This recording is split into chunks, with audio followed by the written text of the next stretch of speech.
Good morning, guys. It's Paula. I hope you are all doing well. Today's going to be just a chatty get ready with me. I am going to have the products I will be using for my face today laid out so that you could see all of them in a row. I've placed them in order from what I put on first to what I put on last so you can see them, but I'm not going to really be talking about the products specifically. I'm just going to be chatting away while I do my makeup. Hopefully, while you guys are doing your makeup too, we could hang out together.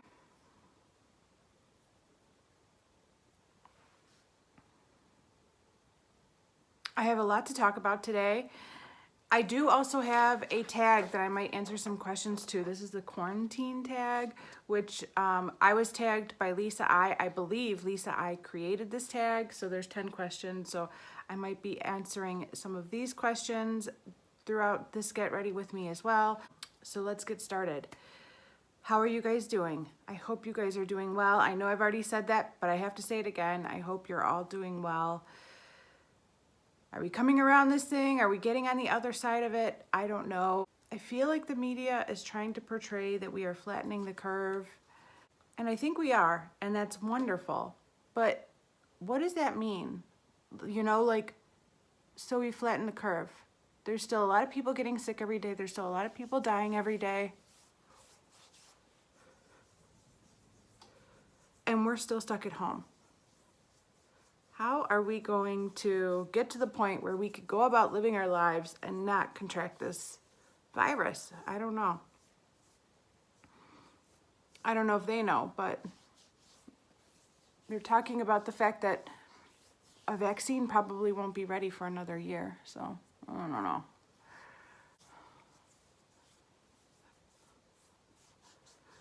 So we've all been stuck at home for we're coming around to a month now. We're a couple days away from a month at home now, which is amazing.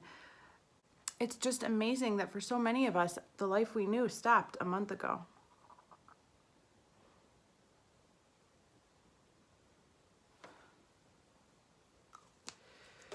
So the biggest news that's been happening in my life is that my mother-in-law passed away a week ago. It was not coronavirus related. At least we don't think it was. We have no reason whatsoever to suspect that she had coronavirus. She was, however, ill for many years. She was a long-time heavy smoker, and she had been oxygen dependent for a couple of years, and she had chronic COPD. She had to watch herself because anytime she lived with us, she's lived with us for the last 2 years, and anytime she got sick, anytime any one of us got sick in the house, she would get sick and it would immediately turn into pneumonia.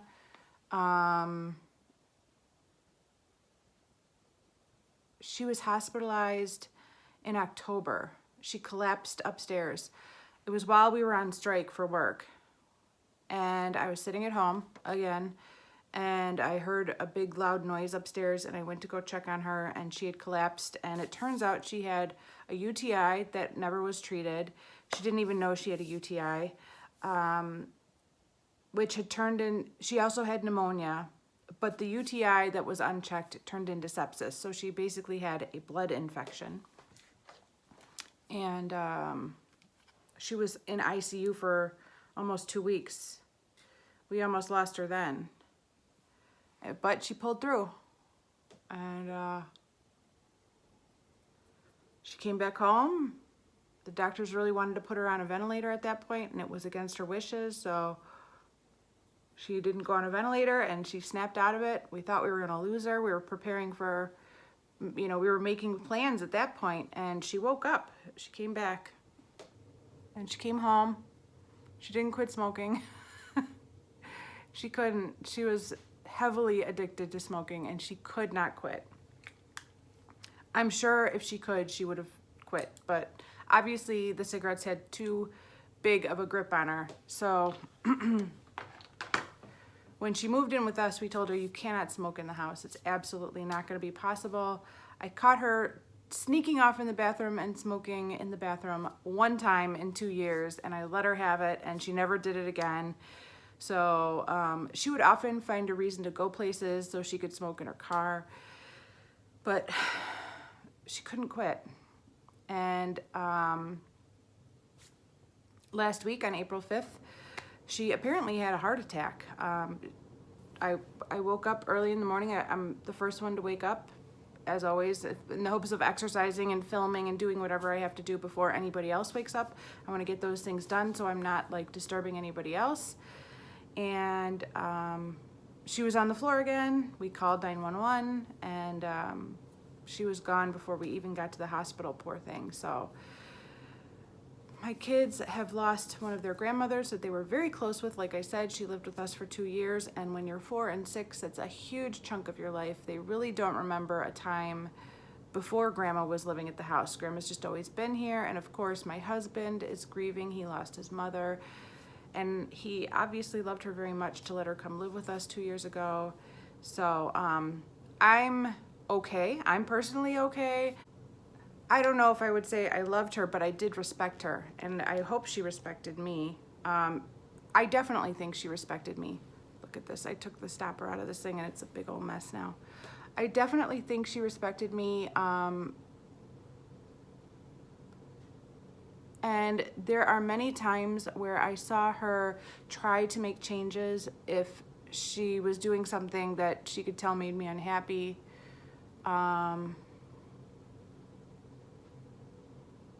Let me see if I can give you an example.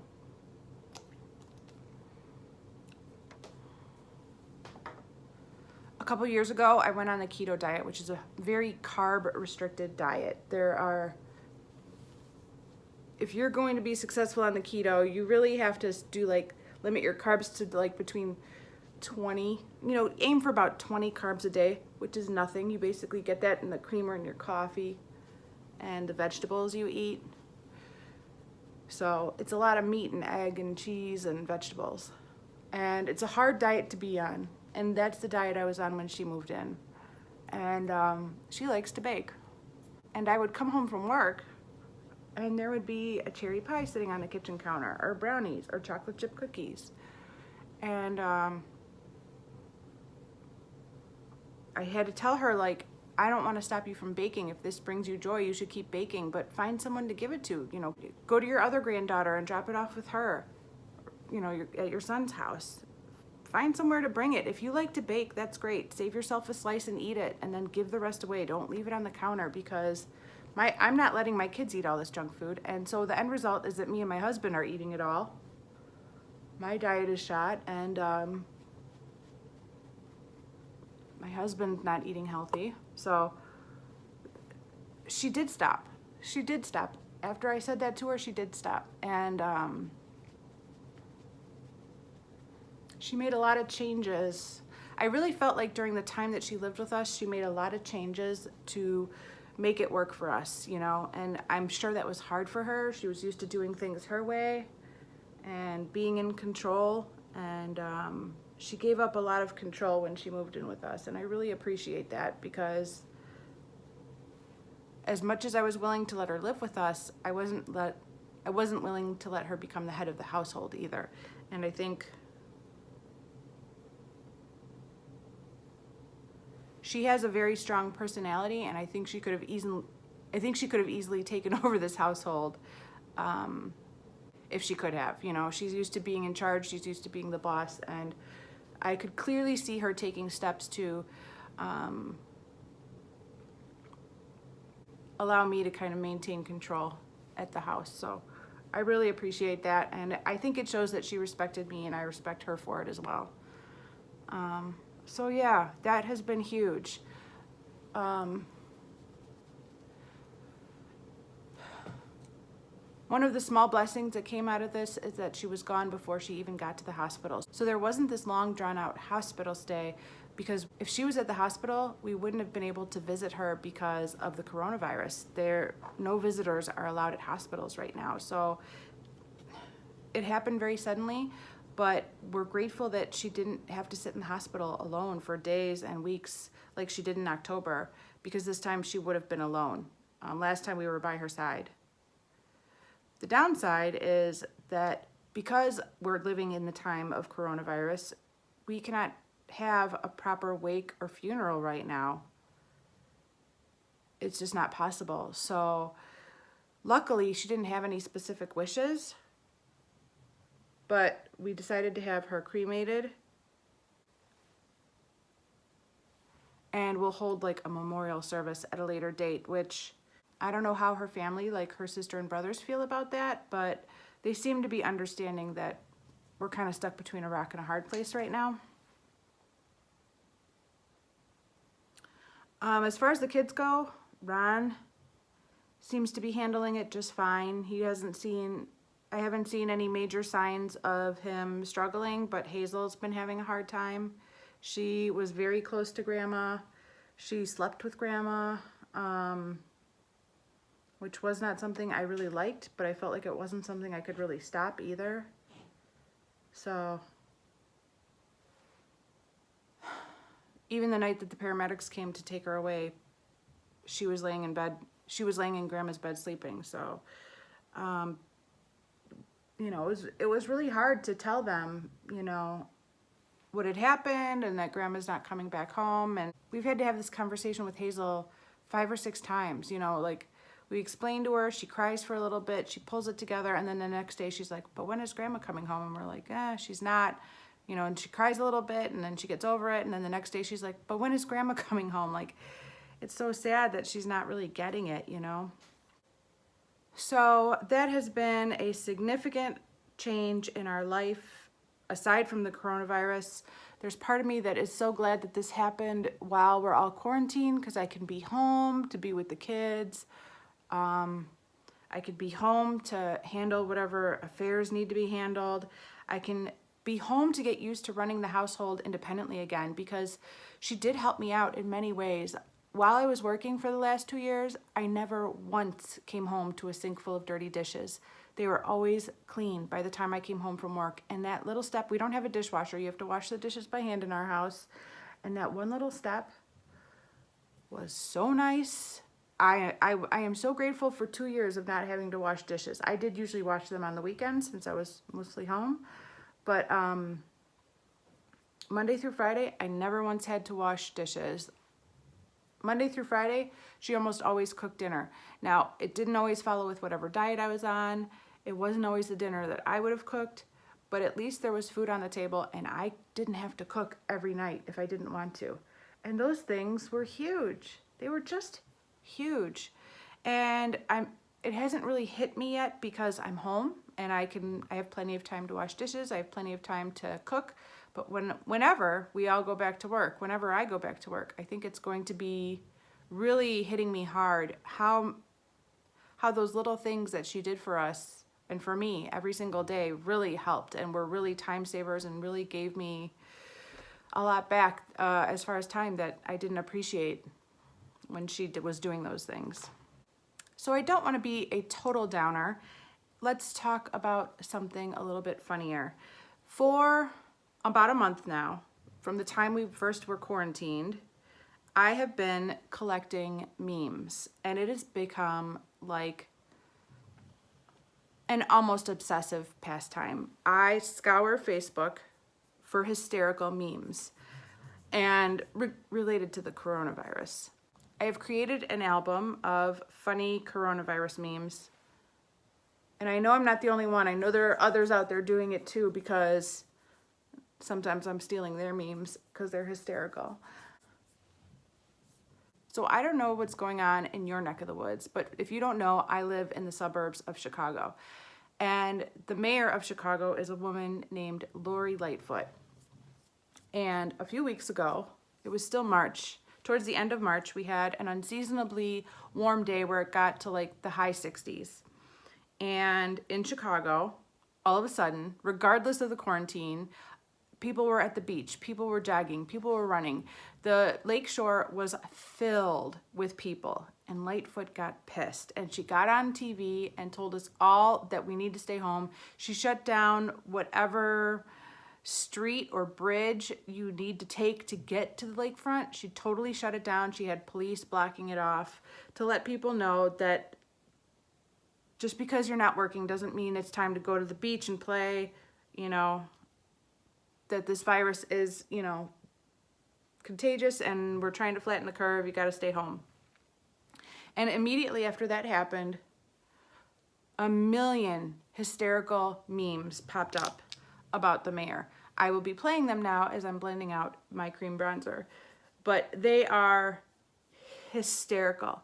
And I'm just wondering if other people's politicians have made such a presence in the meme world as Lori Lightfoot, because I mean, I do think Chicagoans are a pretty funny bunch. I mean, I think we all have a pretty good sense of humor in general, but oh my gosh, these memes are so funny.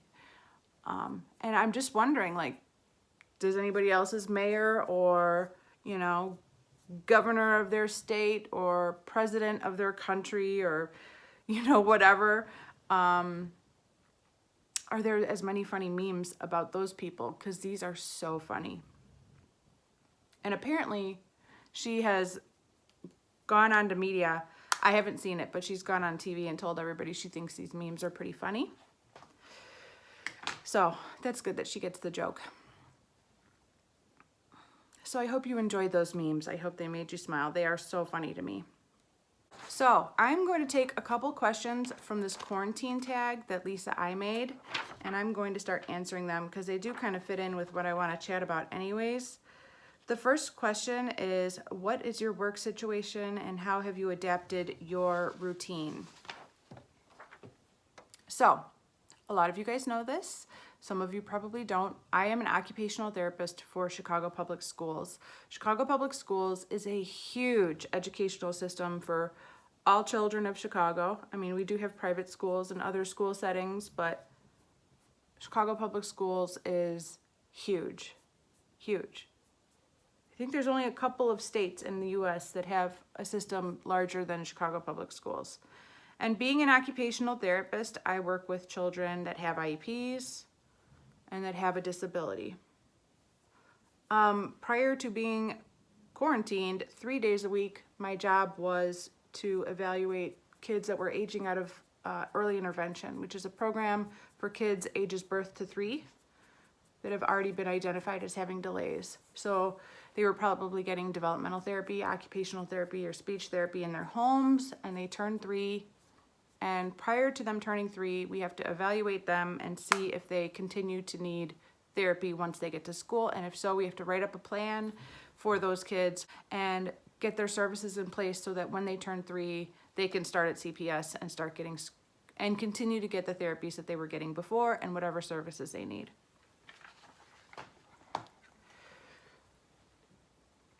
It's really hard to do occupational therapy from home when you're a school-based OT.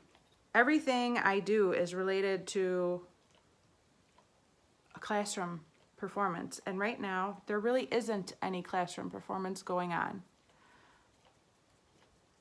It's also nearly impossible to evaluate a 3-year-old that you cannot see and write up a plan for them. That being said, CPS is trying to figure out a way for us to do both of those things. And I don't know how it's going to look, but I am still getting paid. I am unbelievably grateful to still have a paycheck coming in.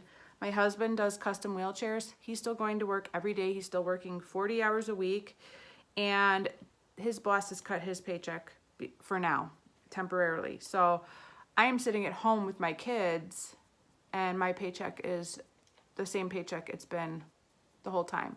So I do appreciate that. I really appreciate that. But I really don't see how I could do my job from home either. So last week was technically our spring break. Well, it would have been. It would have been our spring break if we weren't quarantined. I would have been in Arizona visiting my mom and dad. Well, my dad has a house in Arizona, and he was going to be there anyways, and my mom was going to go down there, and my husband and me and the kids were going to go down there, and we were going to hang out for a week in Arizona and spend Easter in Arizona together. So that didn't happen. But today, Monday, is supposed to be my first day back at work after spring break. And this is the day that CPS is rolling out e-learning.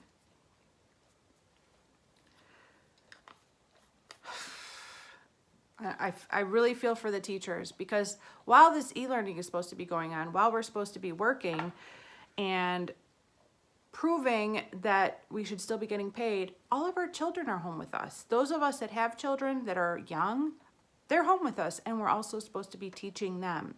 So my son, who is in kindergarten, has about 2 hours of work a day.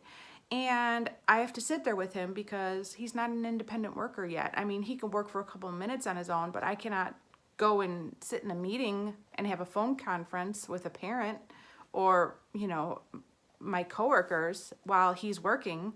And Hazel needs constant attention. She's 4 and she will find trouble if I don't watch her all the time. So I'm a little bit nervous about today and the days ahead and how it's going to work out.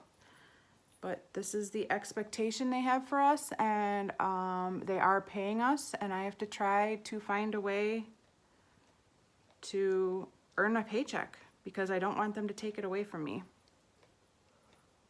So I don't know what's gonna happen, but it starts today.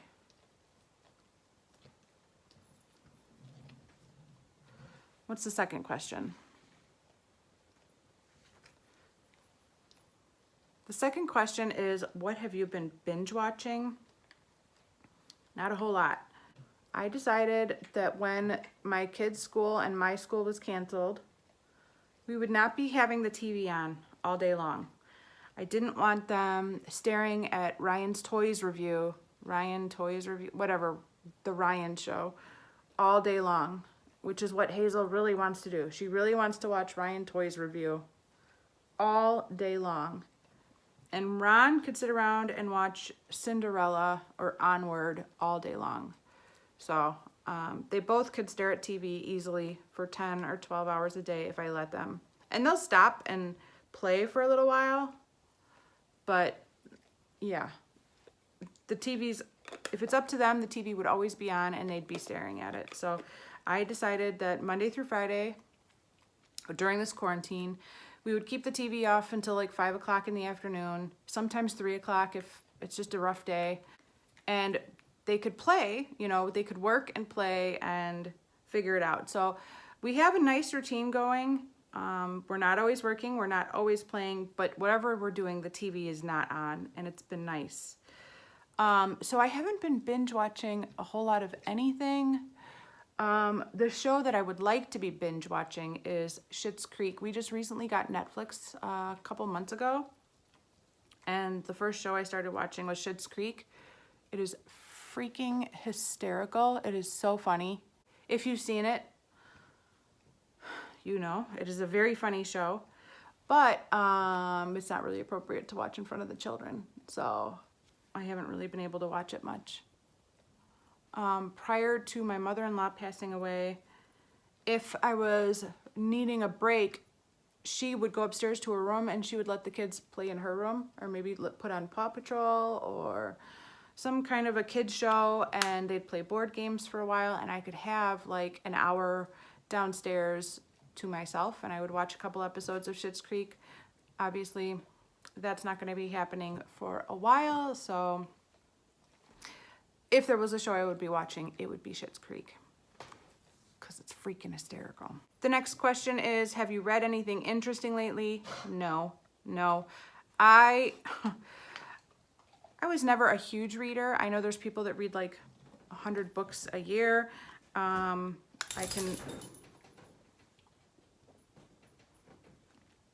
cannot say that I was a 100 book a year person, but my entire life I did enjoy reading. It was a fun pastime. I loved escaping into a book. And as recently as, I don't know, 8 years ago, I was involved in 2 book clubs that met monthly, and I really enjoyed it. I not only enjoyed meeting with people to discuss books, but I enjoyed the randomness of the next book. Like, I kind of enjoyed not having to pick out what book to read next. I enjoyed seeing what other people wanted to read and be like, hey, what do you want to read next? That'll be the book. And if they had anything that they really wanted to read, that would be the book we would do. And it would expose me to a lot of books that I never would have read otherwise, or probably never even heard about otherwise. So I really like that. But it's been years since I've read a book. I mean, years. I'm using this blush palette from Makeup Revolution, and I'm going in with this first shade.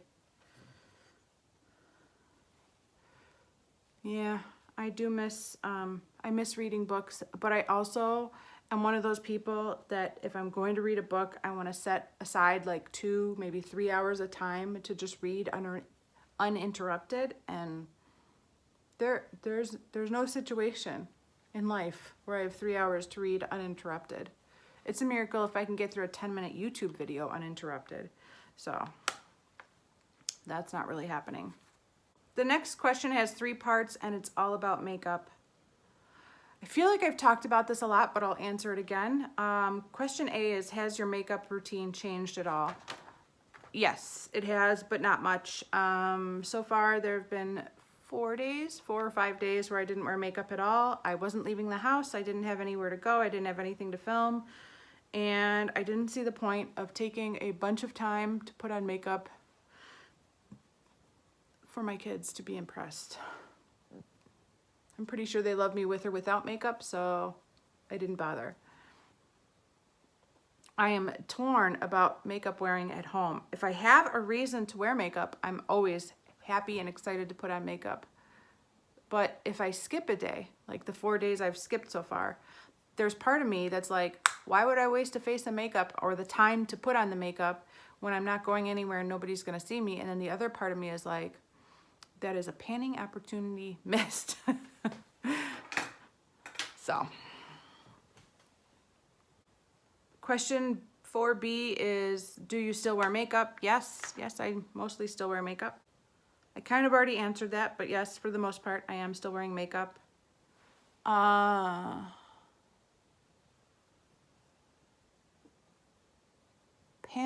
gotta pan.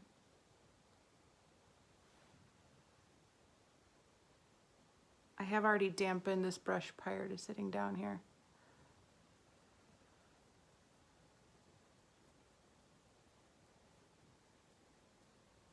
I'm using this. Did I show you this?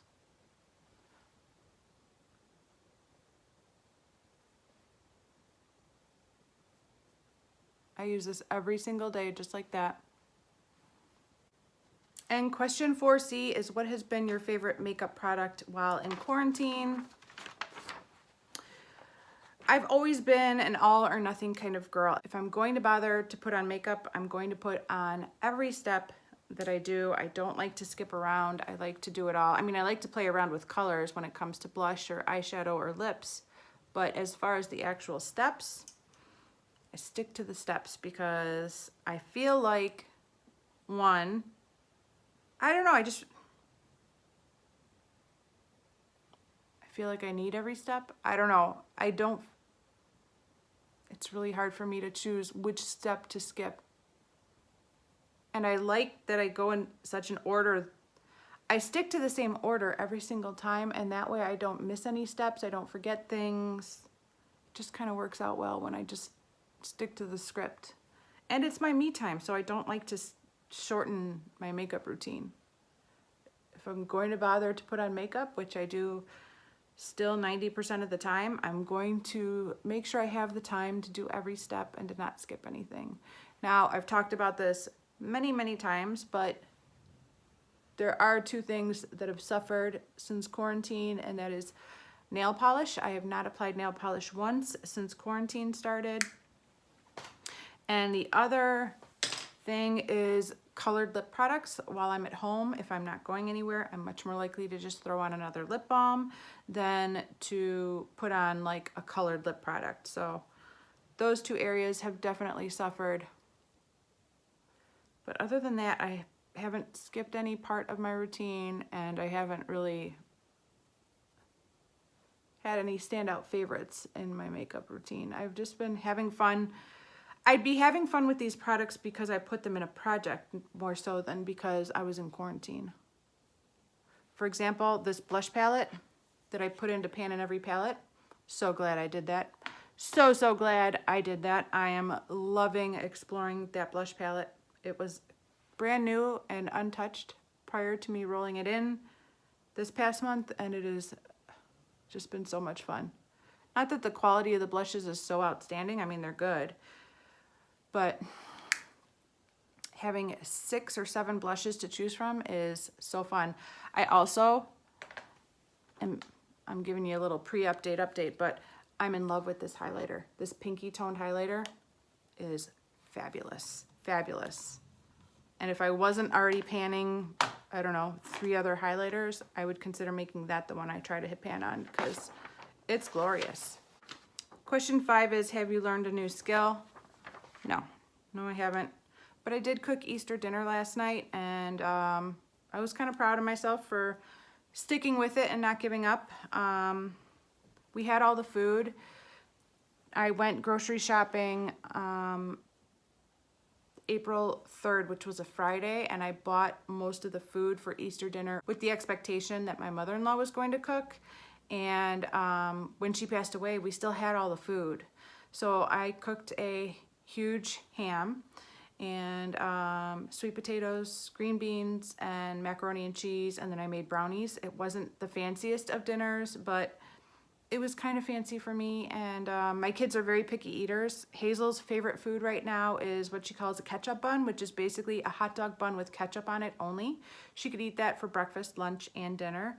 And Ron basically wants a granola bar and a peanut butter and jelly sandwich for every meal. So getting them to eat anything is a stretch. It's more of a show to be like, here's what normal food looks like. What are you actually going to eat now? So I put a little bit of each food on a plate and I say, here you go. And then they cry for 15 minutes and I'm like, all right, what are you going to eat then? And then they eat the food that they're going to eat, which is like a protein bar or a ketchup bun. They are just finicky. And I'm going to be working really hard on getting them to eat more well-rounded meals, but it's going to be a process. I'm not looking forward to it. So no real new skills learned, just focusing on organizing, cleaning. It's been all about organizing and cleaning and working with the kids. And it's funny because that's all I've really wanted. I mean, anytime I feel burnt out at my job, it's because I feel like I don't have enough time with my kids. I don't have enough time to organize and clean my house. And when that builds up, I become very overwhelmed with my job. My job is manageable. The job itself never overwhelms me, but the time away from home overwhelms me. The fact that I'm such a morning person and I feel like I'm never home in the mornings overwhelms me. The fact that when I get home, I'm exhausted, and even though I'm home and surrounded by the jobs that I could be doing or need to be doing, I'm too tired to do them, overwhelms me. So I am trying to make the most of this time. I haven't reverted to day drinking. I haven't reverted to binge watching TV. I haven't read books, but I am trying to spend whatever extra time I have organizing and going through piles, purging, figuring out where the home is, that kind of a thing. Yeah, I'm really trying to make the most of this time and do the things that I've always said I want to be doing, but never have time to do. I'm trying to put my money where my mouth is. That's a very long explanation, but I am going in with this black eyeshadow next. This is Carbon from Makeup Geek. I have a little backstory about this eyeshadow. Let me move it out of here so I can do it. So I haven't really talked about this project here on YouTube, but over on Instagram, I started a project in January called Never Have I Ever. It was another project created by Elizabeth, who is at Kooky Pans. And the whole idea of this project is to make a goal on one product that you've never done before. So never have I ever finished a lip balm. Never have I ever finished a Super Shock shadow. Never have I ever finished a nail polish.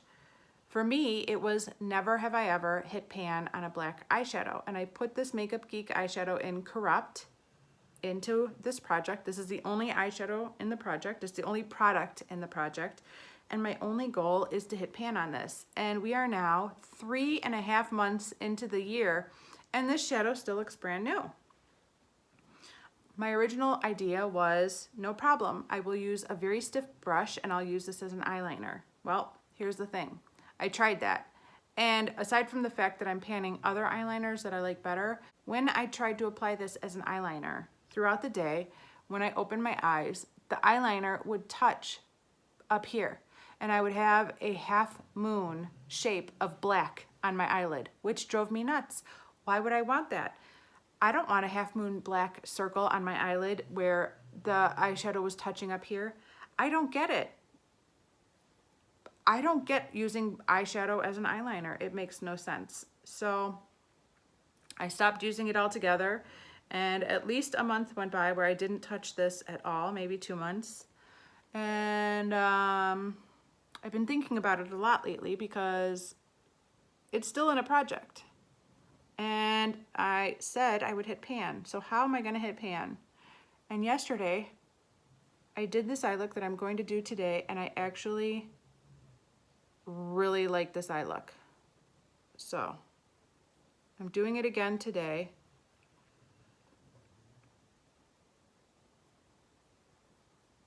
To show you guys how I might be panning this black eyeshadow. It's going to take a million years, but I'm gonna keep working on it.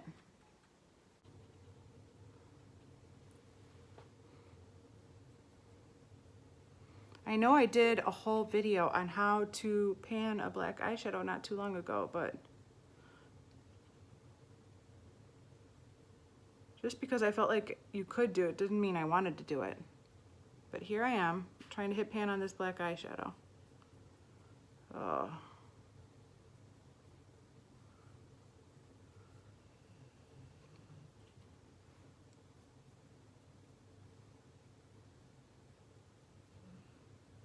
This is an extremely pigmented black eyeshadow too. So I am barely dipping the brush in to get this level of coverage, this kind of sheared out black, because this could be a completely matte black if I allowed it to be. Oh my gosh. So after I apply that, I go back in with that Smashbox eyeshadow from the Duo. So after I apply this black, I go back in with this and blend it out because it needs to be blended. All right, question number 6. Have you given in to the TikTok dances or food trends? I don't know what she means by the food trends. I have been seeing Facebook posts of this very like fancy whipped frothy coffee looking thing, and I have not given into that. I just drink coffee with cream, flavored coffee. No sugar, no flavored creamer, just flavored coffee and cream. No other food trends. The big thing that I started, and I started this before we were quarantined, but I think I mentioned a while ago that we started people at my job were offered a program called Naturally Slim. And it's a behavioral weight loss program. And I was watching videos online for this program and following along, checking in, weighing in every day, posting my weight every week. Then I take this Sephora eyeshadow and pat it all over my eyelid. Well, there's a lot of rules to this diet, but some of the big concepts are to intermittent fast, go as long as you can without meals, but not to the point where you're starving. You don't want to get hangry. You just want to have signs of hunger, and you cannot snack in between. There's no snacking. To work towards getting down to 2 meals a day, because they go in to explain that basically the notion of 3 meals a day was designed with a society in mind that was working physically hard. And most of us, specifically most of us that are overweight, are not doing heavy manual labor for labor. Did I say labor? Are not doing heavy manual labor for our living. And so we don't need 3 meals a day. And that was kind of a mind-blowing discovery. So I have managed to cut down to 2 meals a day. Sometimes, occasionally, I just have 1 meal a day. Sometimes before I know it, it's 1 or 2 o'clock and I haven't had breakfast or lunch. And so if I can make it to 1 or 2 o'clock, I just have 1 meal and that's about it. Isn't that kind of pretty? I like that. But I'm fine with eating 2 meals a day. I just skip out on breakfast, and I love breakfast foods. One of the hardest concepts was the idea of skipping breakfast food. So a lot of times for lunch, I just have what I would normally eat for breakfast, and I'm good. So I'm not having any fancy food trends. In fact, I'm trying to limit the amount of food I'm eating. I've also not signed up for TikTok. Well, I did download the app. I wanted to see what all the fuss was about. I have not made a TikTok video, but I wanted to see what the app looked like. But I have to tell you about this guy I went to high school with. I went to high school with this guy named Eddie. Now we're in our 40s now. We're not spring chickens. And he is a teacher. So he's at home now and quarantined as well. And when this quarantine first started happening, I'm using this NYX eyeshadow, by the way. He posted some joke on Facebook about how, you know, now he's gonna have to make TikTok videos with like the kids do, with his extra time. And everybody laughed at that and said it's funny. He's making TikTok videos and they are freaking hysterical. Now, Eddie was kind of a class clown in school, so I'm not surprised at all. He's always been funny. But these TikTok videos are so funny. He's got a son and a daughter, and sometimes they're in the videos. It's hysterical, and I'm really looking forward. And I look forward to when he posts a new video, because he posts them on Facebook, and they're really funny. But I personally have not done the TikTok yet, and I don't think I will be.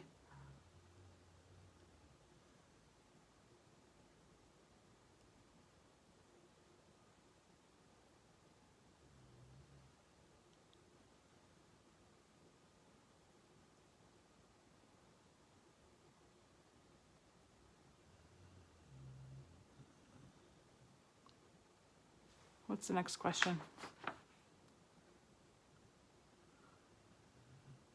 Have you had a video chat happy hour, or have you stayed connected with friends and family? I have not had too many video chats outside of work. I have been working with my kids' classmates and their teachers to do video chats so that they can stay in touch with their friends, because I feel like they're more isolated than I am. I'm still texting with my girlfriends.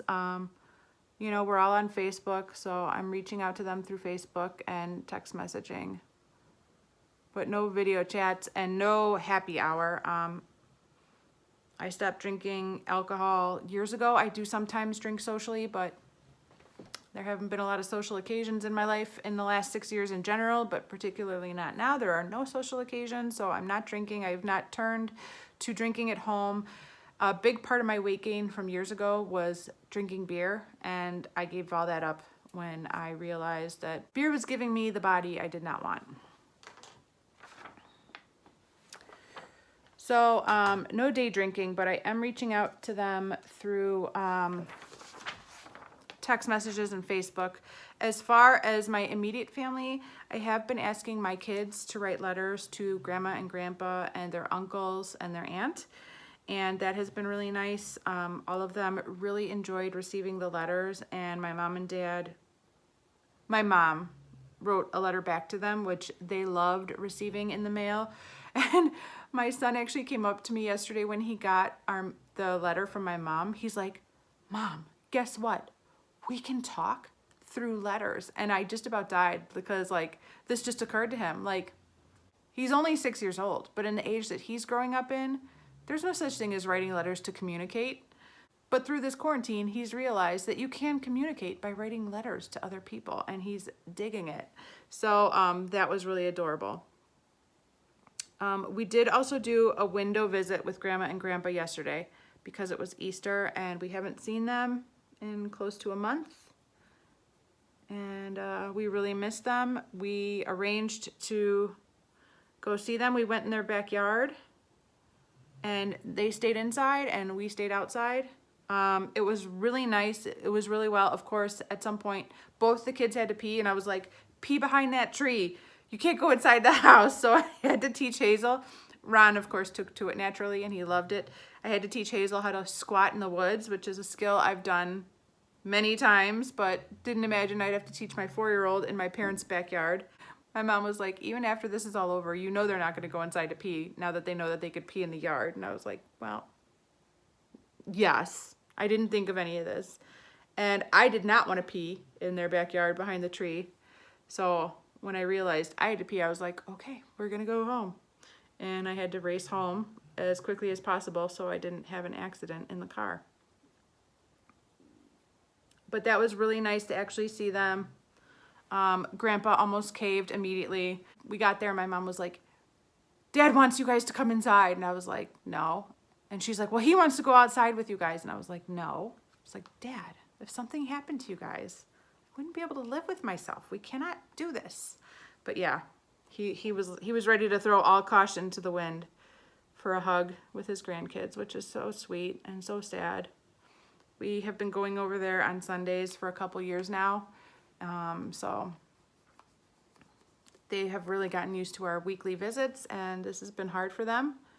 My dad is doing all the grocery shopping, but my mom is just sitting inside the house. She is an artist, so she used to go to weekly art classes.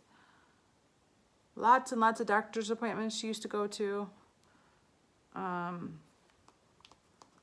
now she's just sitting at home. So it's been hard on them. What do I need to do next? What's the next question?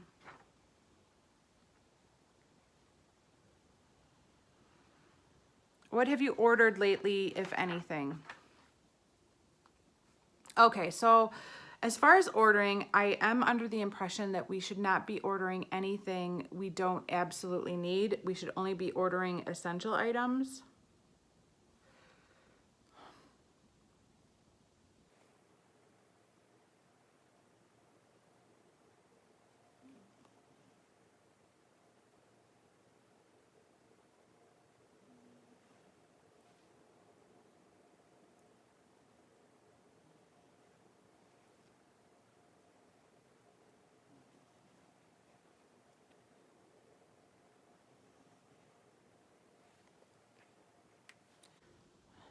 Sorry, I had to do that really quickly before I kept talking because eyeliner is hard enough as it is.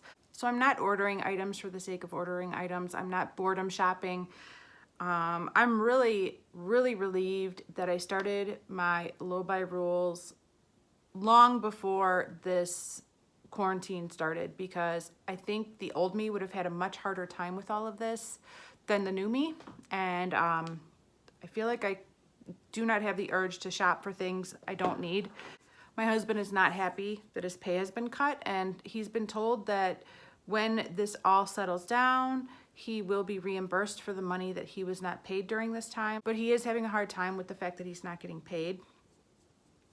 So it doesn't seem appropriate for me to be online shopping while he's out at work during the day. So I really haven't bought or ordered anything. I'm using this purple shade right here. But Hazel doesn't have any clothes, and her and Ron share one closet, and Ron's clothes take up like 75% of the closet, and her clothes take up like 20%. The other 5% is hanger space. And I had already gotten rid of all of her swimsuits because she'd grown out of all of them, so those are gone. She doesn't have a swimsuit. And she doesn't have any like shorts or skirts or anything like that. She likes to wear skirts. She's got like 3 sundresses that she could fit into. That's a little too much. So I did place an order at Kohl's, and I bought Hazel some clothes. I did also buy myself a sundress and a couple pairs of shorts because I don't really have any clothes that I can fit into either. So we did need clothes. Now that warmer weather is coming, I did feel like we needed some warm weather clothes. So I did place an order at Kohl's for some clothes, but that's it. And the next 2 questions do not apply. Have you texted your ex? LOL. No, I have not. I have not spoken to my ex in 10 years. Even though I have not texted my ex, I did notice that I have gotten some more Facebook friends lately from like high school people that I feel like are reaching out to me because of the quarantine. These are not people that I knew very well. We didn't have problems in high school, but we weren't really close, but they reached out to me and friended me on Facebook, which I thought was interesting. Oh, this is almost gone. It is gone. I just finished this off and I got, oh my gosh.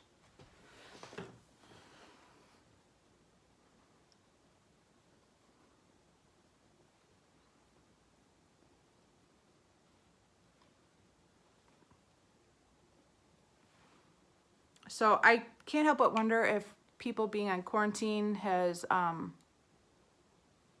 inspired them to reach out to people that they might not have otherwise. I don't know. But no, I have not reached out to my ex-husband. I wouldn't know how to, even if I could. I'm pretty sure he blocked me on Facebook, which is fine. I don't care. But the only way I would know how to reach out to him is through Facebook, and he blocked me, so that's fine. And the last question is, what is your quarantine playlist? I don't have a quarantine playlist. What I have been doing is collecting memes for quarantine. Those bring me a ton of joy. I have a huge photo album of funny memes that I've collected. But music, as far as music goes, my kids have both really gotten into Kids Bop. So I would say that Kids Bop is my quarantine playlist. They both have their songs that they love. They sing along to, they dance to. Ron's favorite song on earth is Old Town Road. I don't get that song. I don't get it. Can somebody please explain to me what is so magical about that song that kids are just going crazy for it? Because I don't get it. But Ron could listen to Old Town Road 20 or 30 times a day if I let him.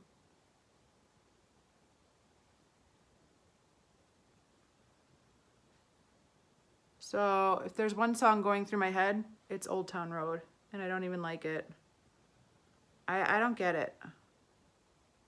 Somebody explain Old Town Road to me.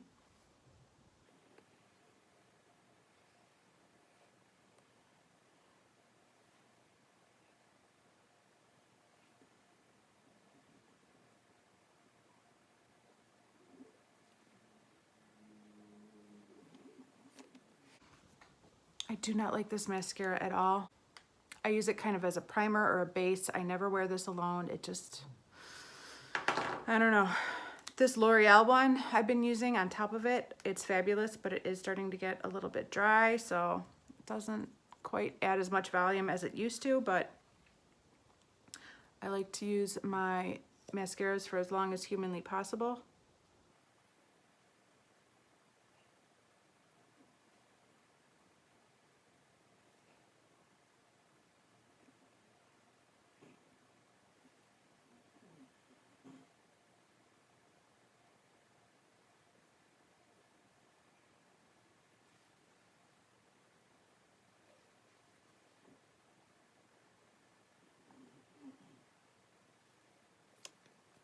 If I was the type of person to wear false eyelashes, this would be a good eye look to do it with, but I'm not the type of person to wear false eyelashes. I wish I would take this time and, you know, get comfortable with them, but it's been a month. I haven't pulled them out even once.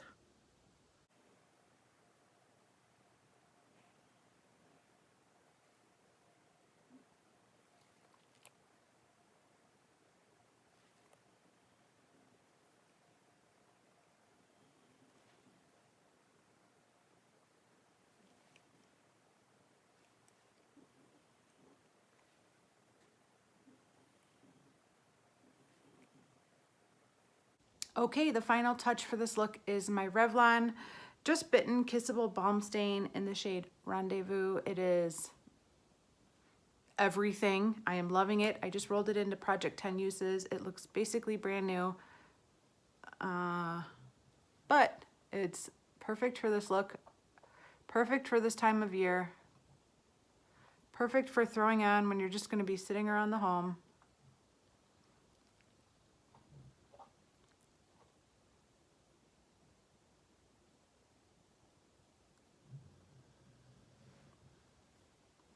I should really cover up this zit right here.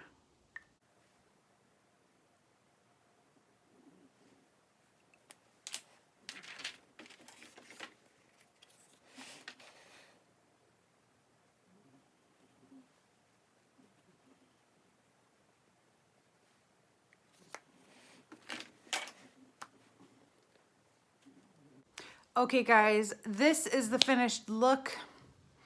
I hope you like it. I've been filming for an hour and 7 minutes. We'll see how much I can cut this down during editing, but it is a chatty one.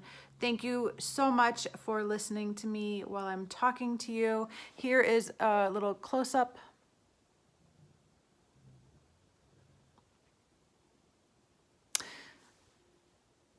I like it. And I'm really glad that I'm able to incorporate that stupid black eyeshadow that I put into a project along with 2 eyeshadows from my Dude You Pan My Battleship project and all 3 eyeshadows or palettes from my Panning Solitaire. This look really hits a lot of notes and I'm incorporating a lot into it and I like the outcome.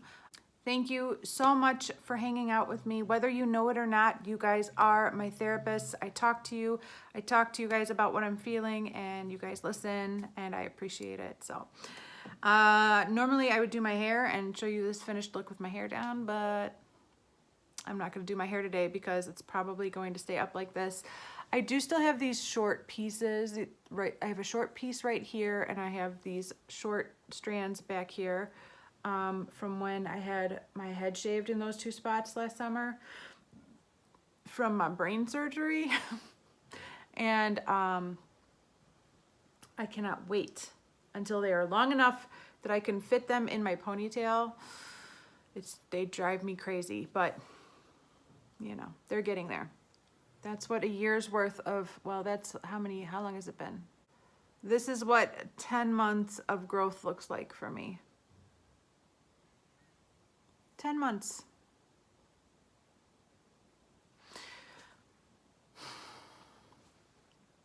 All right, you guys, I'm heading off. My kids are going to be waking up soon. I need to clean all this makeup up and put it away and get ready for them to come on down. Thank you so much for watching and I will see you in the next video really soon. Bye.